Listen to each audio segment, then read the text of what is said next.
Pukul 6.30 pagi, aku mulai bangun dan sarapan. Setelah sarapan, aku mau melakukan perawatan tanaman perkebunan kelapa sawit yang ada di belakangku ini. Kegiatan perawatan perkebunan kelapa sawit pada hari ini adalah penyemprotan gulma di sekitar kebun. Gulma yang ada di sekitar kebun ini harus dikendalikan, karena apabila tidak dikendalikan, rumputnya bakalan semakin banyak dan akan menimbulkan persaingan antara tanaman utama dengan gulma-gulma yang ada di sekitar kebunnya ini. Kegiatan seperti ini menjadi salah satu rutinitas yang sering aku lakukan di Indonesia setelah aku pulang dari kerja magang di pertanian Jepang.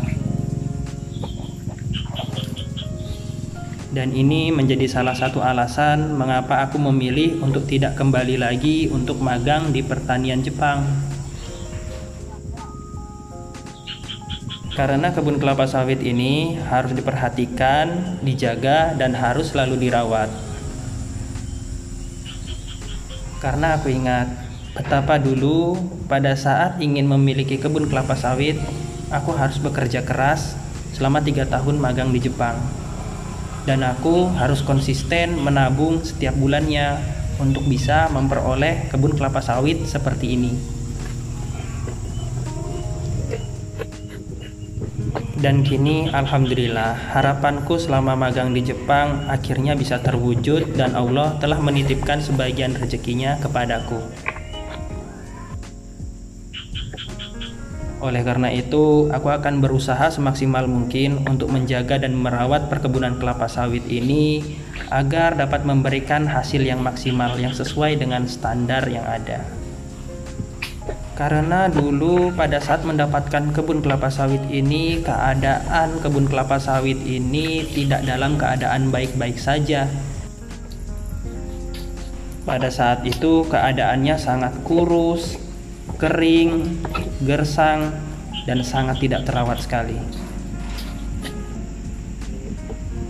Dan ini adalah upayaku untuk mengembalikan kesuburan dan kesehatan tanaman kelapa sawit yang ada di perkebunan ini.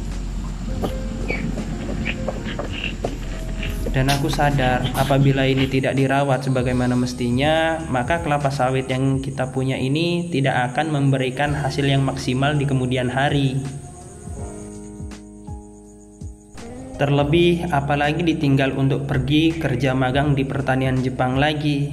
Mungkin kebun ini bakalan terbengkalai dan tidak akan memberikan hasil yang maksimal nantinya.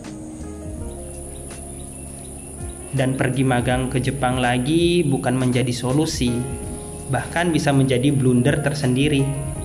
Solusi yang terbaik untuk kebun yang kurang maksimal ini adalah aku rawat semaksimal yang aku bisa, supaya memberikan hasil yang maksimal pula di kedepan harinya dan memberikan dampak yang positif untuk perkembangan kami di masa depan.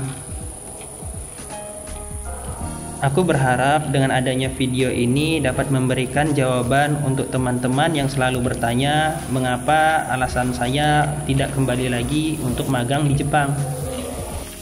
Salah satu alasannya adalah kebun kelapa sawit ini. Dan aku yakin apabila kebun ini dirawat dengan maksimal, kebun ini dapat memberikan hasil yang cukup besar seperti sebagaimana pada saat aku masih di Jepang dulu. Semangat terus ya untuk kita semua. Semangat merawat, semangat nyemprot. Jangan lupa disemprot, dirawat ya kebun kalian. Dadah.